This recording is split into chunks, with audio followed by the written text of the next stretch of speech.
Ya, Assalamualaikum warahmatullahi wabarakatuh. Perkenalkan nama saya Satyendra Faisal, NIM 2309066 dari kelas 3E.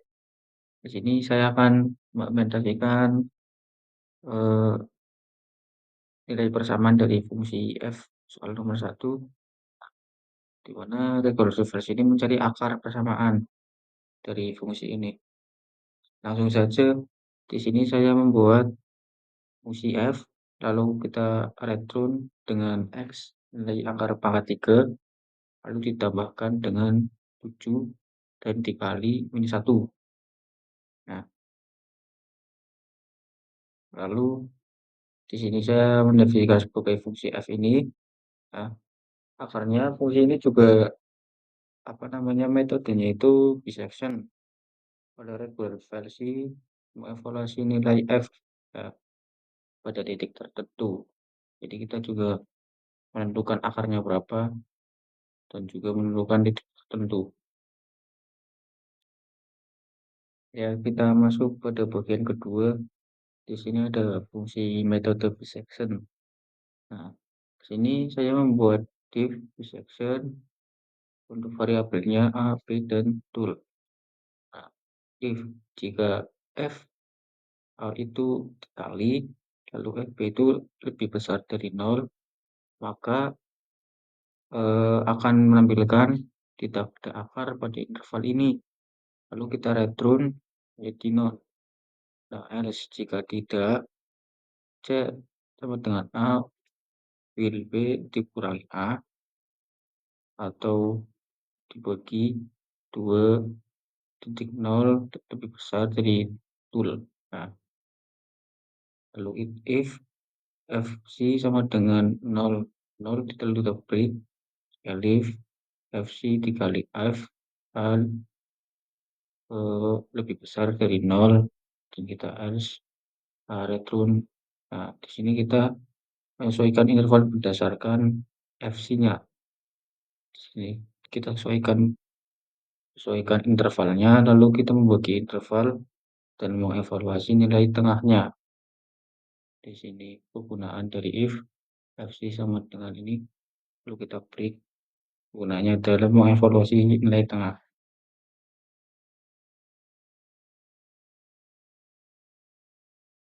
Oke, lalu kita masuk ke bagian 3. Sini fungsi ini metode regular versi ya, di mana yang bekerja dengan interpolasi linear. Untuk langkah-langkahnya pertama saya memeriksa kondisi awalnya. Ya, di sini fungsi dari regular versi variabel a, b, dan tool ya.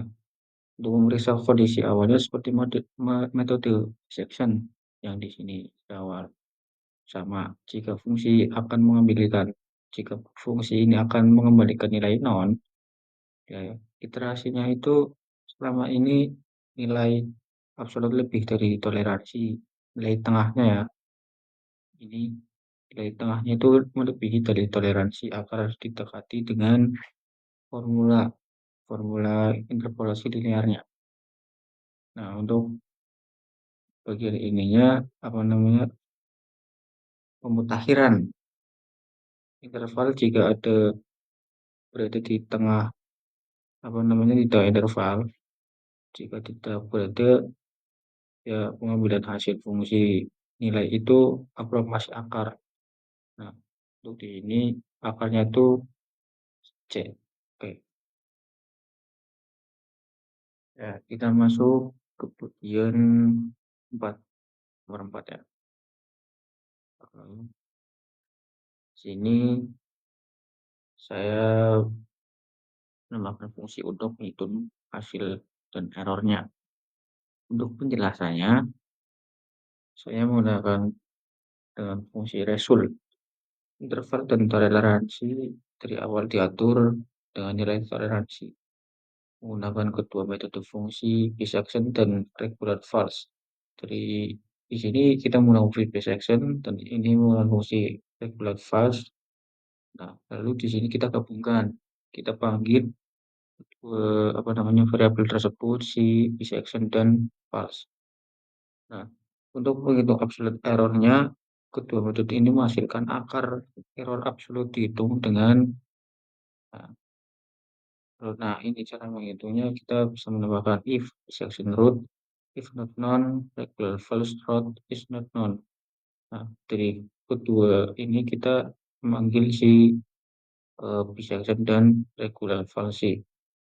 Lalu ketika sudah kita gabungan dua yang di atas, kita tambahkan juga absolute error-nya dan akan menampilkan masing-masing dari variabelnya. Lalu kita else jika tidak ada nilai yang tidak sesuai dengan di atas, maka akan menampilkan output tidak dapat menghitung akar. Oke, untuk output programnya, ketika program dijalankan, kita akan mendapatkan outputnya itu seperti ini. Akar persamaan menggunakan metode bisection. Ini akar persamaannya. Dari metode bisection-nya. Yang kedua ada akar persamaan dari metode regular false. Di sini yang ketiga ada absolute error-nya. Jadi untuk itu kita kali lagi di sini adalah kode dari bisection, yang kedua ini kode dari false, ketiga dan ketiga ya ini adalah kode dari penggabungan untuk memanggil semua dari akar dengan metode bisection, regular false dan absolute error-nya. Oke, ya mungkin itu saja penjelasan saya mengenai metode tersebut dari metode bisection, regular false dan absolute error. Ke soal nomor 2, nah di sini metodenya itu saya import mampikas NP dengan import atau clip by pilot SPLT. Sana di mana kita di sini juga akan menampilkan gambarnya dari output tersebut. Di sini juga saya buat fungsi iteratif sederhananya. Metodenya karena persamaan non-linear menggunakan pendekatan iterasi sederhana. Untuk parameternya itu exclude nilai awal buat iterasi, batas toleransi error, untuk menentukan konfigurasi max enter jumlah maksimum iterasi yang diperbolehkan. Untuk hasilnya itu ternilai X yang dihasilkan pada setiap langkah iterasi. Untuk variabel hasil iterasinya X0 for in range iter X menggunakan hasil iterasinya. Lalu hasil iterasi append secara variabel X berikutnya.